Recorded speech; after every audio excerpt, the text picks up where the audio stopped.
तालिबानी कब्जे के बाद अफगानिस्तान में बदतर रहे हालात। काबुल एयरपोर्ट पर अज्ञात बंदूकधारियों ने की फायरिंग। एक अफगान सैनिक की मौत, 3 सैनिक हुए घायल। अफगानिस्तान से 104 और यात्रियों को भारत लाया गया। दोहा के हमाद इंटरनेशनल एयरपोर्ट से उड़ान भरकर दिल्ली पहुंचा विमान। दोहा से आए एक विमान से 30 लोग दिल्ली पहुंचे। बीती रात 1:55 पर पहुंचा विमान, जबकि एयर इंडिया के विमान से भी अफगानिस्तान से भारत आया एक यात्री। दोहा से एक विमान पहुंचा दिल्ली। इंडिगो के इस विमान में अफगानिस्तान से आए 11 यात्री। विस्तारा की फ्लाइट भी आज दोहा के रास्ते कुछ लोगों को अफगानिस्तान से लेकर आ रही है दिल्ली। अफगानिस्तान से दिल्ली पहुंचने वालों का एयरपोर्ट पर हो रहा है आरटीपीसीआर टेस्ट। रिपोर्ट नेगेटिव आने पर ही घर जाने की मिलेगी छूट। बच्चों को एयरपोर्ट पर दी जा रही है पोलियो ड्रॉप। अफगानिस्तान में विद्रोहियों के गढ़ पंजशीर तक पहुंचा तालिबान। अहमद मसूद और समर्थकों को दी हथियार डालने या अंजाम भुगतने की धमकी। विद्रोहियों के नेता अहमद मसूद की तालिबान को खुली चुनौती। कहा, जंग नहीं चाहते, लेकिन हमला हुआ तो आखिरी सांस तक लड़ेंगे। लड़ाई सिर्फ पंजशीर तक नहीं, पूरे अफगानिस्तान के लिए। अहमद मसूद ने अंतर्राष्ट्रीय समुदाय से भी मदद की मांगी। कहा, ज्यादती के खिलाफ अफगानों का दे साथ। अफगानिस्तान के अन्य प्रांतों से तालिबान विरोधी भी पहुंचे हैं पंजशीर। विद्रोही नेता मसूद ने दी है शरण। अफगानिस्तान में जल्द ही नई सरकार के गठन की तैयारी। तालिबान के अफगान नेताओं से जारी है बातचीत। लंदन में तालिबान के खिलाफ प्रदर्शन। अफगानिस्तान के लोगों के समर्थन में लहराए गए पोस्टर बैनर। काबुल एयरपोर्ट पर फायरिंग में 7 की मौत। इलाके में अभी भी अफरा तफरी। काबुल एयरपोर्ट के हालात के लिए तालिबान ने अमेरिकी फौज को ठहराया जिम्मेदार। कहा, देश में बाकी जगहों पर शांति। अमेरिका के पूर्व राष्ट्रपति ट्रंप ने जो बाइडेन को बताया अफगानिस्तान की हालात का जिम्मेदार। कहा, विदेश नीति की सबसे बड़ी शर्मिंदगी। अमेरिका तेज करेगा अफगानिस्तान से लोगों को निकालने का अभियान। राष्ट्रपति बाइडेन के मुताबिक मददगार रहे अफगानियों को भी अमेरिका में दी जाएगी जगह। अफगानिस्तान के पूर्व मंत्री गुल आगा सिरजाई ने तालिबान के आगे टेके घुटने। तालिबान में हुए शामिल। अफगानिस्तान संकट पर ब्रिटिश पीएम ने बुलाई G7 की इमरजेंसी बैठक। 24 अगस्त को बनेगी बड़ी रणनीति। अफगानिस्तान के मसले पर अमेरिकी राष्ट्रपति बाइडेन से चर्चा करेंगे सहयोगी देश। लोगों को बाहर लाने समेत कई मुद्दों पर हो रहा टकराव।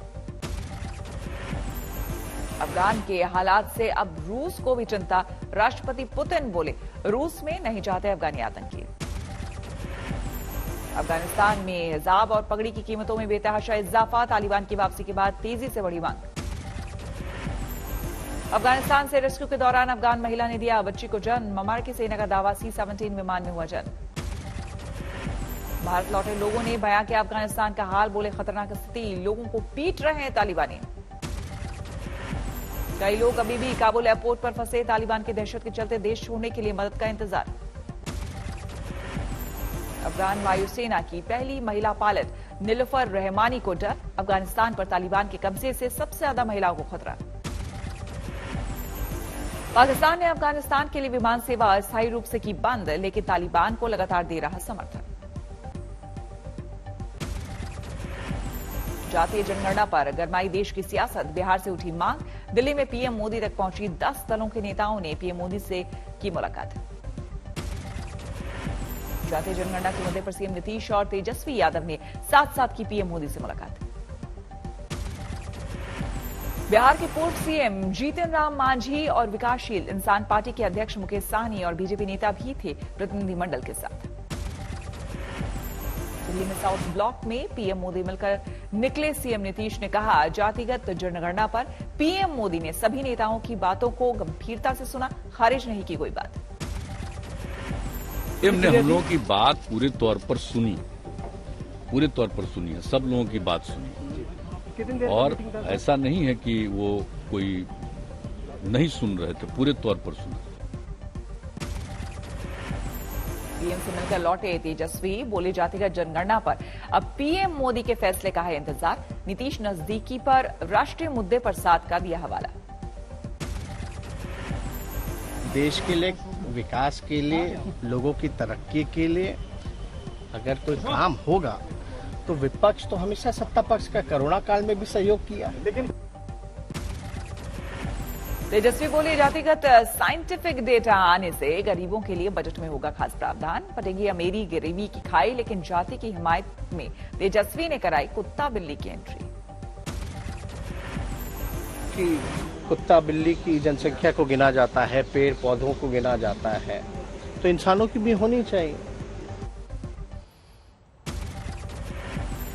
दिवंगत बीजेपी नेता कल्याण सिंह का आज बुलंदशहर के नरौरा में होगा अंतिम संस्कार। शनिवार को लखनऊ में हुआ निधन। अहिल्याबाई स्टेडियम से नरौरा के लिए रवाना हुई कल्याण सिंह की अंतिम यात्रा। नरौरा के गंगा घाट में दी जाएगी मुखाग्नि। अतरौली में कल्याण की अंतिम यात्रा में शामिल हुए गृह मंत्री अमित शाह। कल्याण सिंह का अंतिम दर्शन कर रहा दबे कुचले पिछड़ों ने अपना हित चिंतक खोया। कल्याण सिंह जी का इस दुनिया से चले जाना भारतीय जनता पार्टी के लिए बहुत बड़ी क्षति है। कल्याण सिंह की अंतिम यात्रा के साथ चले सीएम योगी आदित्यनाथ। अंतिम विदाई देने रक्षा मंत्री राजनाथ सिंह भी पहुंचे।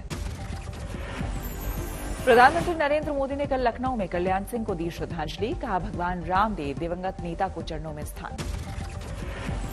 मायावती और अखिलेश यादव ने भी कल कल्याण सिंह को दी श्रद्धांजलि। 24 अगस्त तक बीजेपी के सभी कार्यक्रम रद्द। कल्याण सिंह के निधन पर यूपी में 3 दिन के राजकीय शोक का आज अंतिम दिन। सारे स्कूल कॉलेज दफ्तर बंद। यूपी के डिप्टी सीएम केशव प्रसाद मौर्य का बयान, कल्याण सिंह के नाम पर होगा अयोध्या में राम जन्मभूमि तक जाने वाले सड़क। अयोध्या जी में, लखनऊ में, अलीगढ़ में, एटा में, बुलंदशहर और प्रयागराज में बाबूजी के नाम से एक एक महत्वपूर्ण सड़कों का नामकरण किया जाएगा।